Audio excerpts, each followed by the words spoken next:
Hello बच्चों, स्वागत है आप सभी का मेरे YouTube चैनल CAP टेक्नोलॉजी में। मैं मोहम्मद बाबू सर आज आप लोगों के बीच इस वीडियो में 28वां चैप्टर जो शिकस्ते जिंदा का ख्वाब है वो लेकर आया हूँ। शिकस्ते जिंदा का ख्वाब का मतलब है कैद खाने में जितने बंद कैदी हैं, मुल्क की आज़ादी के मुतालिक उनके सपने क्या क्या थे, उनकी ख्वाहिशात क्या थी, उनकी ख्वाबों की ताबीर क्या थी, उन्हीं को जोश मली आबादी आप लोगों के बीच इस तरह का नज़म लिखकर मुल्क की आज़ादी के मुतालिक पेश किया है। इतना ही पूरे चैप्टर में से सवाल जवाब निकाला गया है जो आप लोगों का एग्जाम के मुतालिक बहुत ही ख़ास सवाल है। इसमें कहता है शिकस्ते जिंदा के ख्वाब में यह एक नज़म है जिसको शब्बीर हसन खां तखल्लुस जोश है, मलिह आबाद लखनऊ में पैदा हुए, तो उसने अपना टाइटल पूरा लिख के जोश मलिह आबादी इतना लिखना उसने टाइटल में शुरू किया था। इसमें कहते हैं कि क्या हिंद का जिंदा कांप रहा है, गूंज रही है तकबीरें, उकताए हैं शायद कुछ कैदी तोड़ रहे हैं जंजीरें। हिंद का जिंदा, जिंदा के मायने यहाँ पर कैद खाना है और वहाँ पर जितने लोग कैद खाना में कैदी बंद है वो सब के सब वहाँ रहकर उकता गए और एक तरफ से जंजीर तोड़ने की बात यहाँ लिखी गई है। ये कहने का मतलब है सबके बीच अब मिल्लत बढ़ गया, सबके बीच अब संगठन एकता बढ़ गई, अब सब कोई आपस में मजबूत हो गए एक दूसरे से कांधे मिलाकर। जितने भी कैदी कैद खाने में बंद थे, कौन सब कैदी? मुजाहिदे आज़ादी जिसने जिहाद छेड़ा था, जिसने जंग छेड़ी थी और उनको अंग्रेज गवर्नमेंट के जो हुक्मरान थे, जितने भी सैनिक वगैरह थे, उठा कर कैद खाना में बंद कर दिया था। स्वतंत्रता के सेनानी जिसको आप कहते हैं, वो सारे लोग, अब मिल्लत की बात हो रही है। आगे कहते हैं दीवारों के नीचे आकर यूं जमा हुए हैं जिंदानी, सारे कैदी एक जगह आकर जमा होकर सब मीटिंग कर रहे हैं कि मुल्क की आज़ादी के लिए कौन सी आवश्यक कदम उठानी चाहिए। सीनों में तलातुम बिजली का, आंखों में झलकती शमशीरें, सीने में सबकी आग दहक रहे हैं और आंखों में सबकी एक मायूसी सी है। और फिर मायूसी के बाद जब इनमें एकता की नमी दिखाई देती, जब इनमें एकतापन दिखाई देता, सबकी आंखों में अब जोश नजर आ रहा है, बदले की भावना नजर आ रही है, मुल्क की आजादी की खुशियां नजरों में झलक रही है। भूखों की नजर में बिजली है, तोपों के दहाने ठंडे हैं, ये इतने भूखे हैं कि मुल्क में सारे लोग अगर मिल्लत बनाकर निकल जाएं तो सारे के सारे फिरंगियों को मार भगाए, इतने जुनून में हैं, आज़ादी के लिए इतने दीवाने हो गए हैं। सारे के सारे जितने कैदी कैद खाने में बंद थे उनकी बातें कही जा रही है। तकदीर के लब को जुम्बिश है, दम तोड़ रही है तदबीरें, आंखों में गदा की सुर्खी है, बेनूर है चेहरा सुल्तां का। बेनूर है चेहरा सुल्तां का कहने का मतलब है जब इनकी मिल्लत को देखी गई तो वो फिरंगी जो थे जिसने हमारे मुल्क को गुलाम बनाया था, हम सबको गुलाम बना रखा था, हम लोगों पर हुकूमत चलाते थे, अब उनका चेहरा जर्द पड़ गया, बेनूर सा हो गया कि अब तो मुल्क यहाँ से आज़ाद हो जाएंगे, अब हम लोगों को इस वतन को, इस मुल्क को छोड़कर जाना पड़ेगा। सारे लोगों में तो मिल्लत हो गई, अब ये सारे लोग एकता बनाकर हम लोगों को नोच कर भगा देंगे, क्योंकि अगर इनमें एकता हो गई, क्योंकि उनका नारा क्या था? फूट डालो राज करो।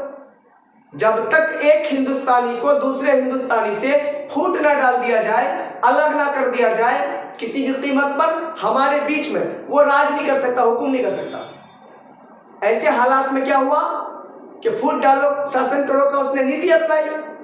अब जितने भी जिंदानी वहां पर कैदी कैद खाने में बंद है, वे सारे जब आपस में मिल्लत बनाने लगे, अब सुल्तान कहने का मतलब है हुक्मरान जो हमारे ऊपर हमें गुलाम बनाकर हुक्म चलाते थे, उनका चेहरा जर्द सा पड़ गया, फीकी पड़ने लगा कि अब ये जिहादी लोग जिस तरह का जिहाद चाहे कर सकते हैं, जिस तरह का जंग चाहे छेड़ सकते हैं, जिस तरह का इंकलाब चाहे छेड़ सकते हैं मुल्क के अंदर, और हमें जब चाहे खदेड़ कर यहां से नोच कर भगा सकता है, फेंक सकता है। इसलिए उसका चेहरा यहां लिखा है कि बेनूर है चेहरा सुल्तान का। आगे दिया है तकरीब ने परचम खोला है, सजदे में पड़ी है तामीरें, सारे लोग अब नारे बुलंद कर रहे हैं, क्या उनको खबर थी जेर जबर रखते थे जो रूह है मिल्लत को। जेर जबर रखने का मतलब है जो गद्दार लोग थे हमारे मुल्क में आकर हमारी मिल्लत को फूट डाल दी, ऐसे लोगों के लिए यह बातें की जा रही है कि उनको कोई खबर थोड़ी थी कि ऐसा हो जाएगा। एक रोज उसी बेरंगी से झलकेंगी हजारों तस्वीरें, और जो लोग आज जर्द पड़ गए थे, सारे हिंदुस्तानी जो मायूस हो गए थे, वो सारे मिल्लत बनाकर हमारे ऊपर टूट पड़ेंगे। ऐसी कोई बात नहीं थी, लेकिन अचानक से एकता हो गई। एकता में बल है। सारे लोग भिड़ गए, अंग्रेजों को मारकर भगा दिया। देखो नतीजा, उनका नतायज ये है, आज देश हमारा आजाद है, स्वतंत्र है हम सब कोई। क्या उनको खबर थी होठों पर जो कुफ्ल चढ़ाया करते थे, एक रोज उसी खामोशी से टपकेंगी दहकती तकरीरें। संभलो कि वह जिंदा गूंज उठा, झपटो कि वह कैदी छूट गया, उठो कि वह बैठे दीवारें, दौड़ो कि वह टूटे जंजीरें। कितनी भी कोशिशें कर लो, अब जब मिल्लत हो गई और आजादी के दहाने सीने में भड़कने लगे, दहक गए, ज्वाला जल गया, सारे लोग आर्या पार की लड़ाई में उतर गए। अब क्या मजाल था कि मुल्क हिंदुस्तान में जितने भी स्वतंत्रता सेनानी थे, उनको कोई फिरंगियों का जो टीम थी सैनिकों का, वो उन्हें रोक पाता, कंट्रोल कर पाता? कोई हुक्मरान उन्हें हुक्म देकर कंट्रोल कर लेता? कोई हुक्मरान अपनी ताकत पर, बलबूते पर, गोलियों की बौछारों से, तलवार की धारों से या तोप मुआयने से उन्हें रोक लेता? नामुमकिन थी। ये बातें नामुमकिन साबित हुई। सारे लोग एकजुट होकर कदम से कदम मिलाकर आगे बढ़े, मुल्क में अंग्रेजों के खिलाफ लड़ाई की, अपने हकूक के लिए लड़ा, और आज हमारा मुल्क आजाद है। इसके मुताल्लिक कुछ सवालात आप लोगों को ऑब्जेक्टिव दिए गए हैं। ये जो शिकस्ते जिंदा का ख्वाब है, कैद खाने में बंद जितने भी लोग थे, उनकी ख्वाब की ताबीर की बात की जा रही है। यह एक नज़म है, इसके मुसन्निफ जोश मलिह आबादी है। उनका असल नाम किसका? जोश मलिह आबादी का शबीर हसन खान, और जोश जो है उनका तखल्लुस था। आपको पूछता है कि जोश मलिह आबादी का तखल्लुस दर्ज झेल में से कौन सा है, तो भैया जोश है। उनकी पैदाइश तकरीबन, कंफर्म नहीं दिया है इसलिए तकरीबन लगाया, लगभग जिसको बोलते हैं, 1869 ईस्वी में मलिह आबाद लखनऊ के कुंवलहार गांव में हुई थी। उनके वालिद का नाम बशीर अहमद खां था। उनकी इब्तदाई तालीम घर पर हुई। अरबी, फारसी, उर्दू, इंग्लिश चारों जबान में माहिर फन थे वो। 1914 में उनकी शादी अशरफ जहां बेगम से हुई। 22 फरवरी 1982 को 1982 को उनका इंतकाल हो गया।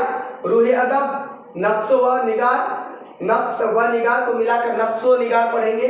16 व सबनम, जुनून हिकमत यानी जुनून व हुकमत, हर्फ व हिकायत, आयात व नगमात, कतरा व कलजम, इल्हाम व अफकार, सैफ व सुबूत, और यादों की बारत उनकी खुदनुश्त है, खुद की जीवनी।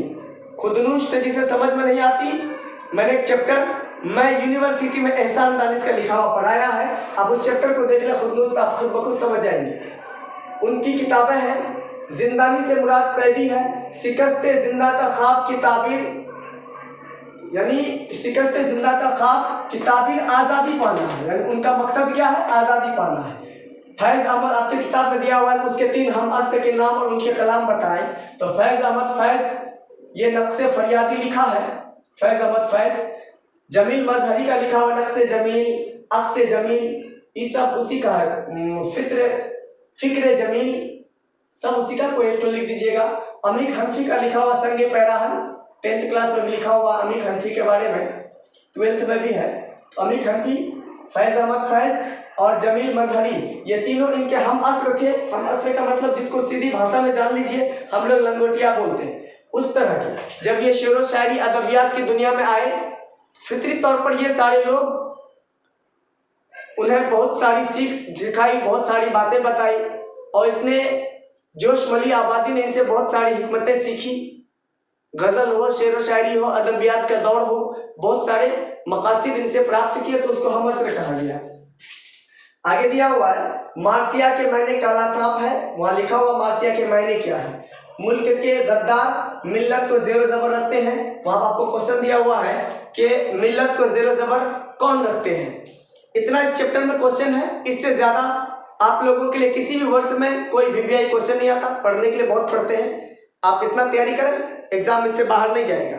आप लोग इसका स्क्रीनशॉट ले लेंगे।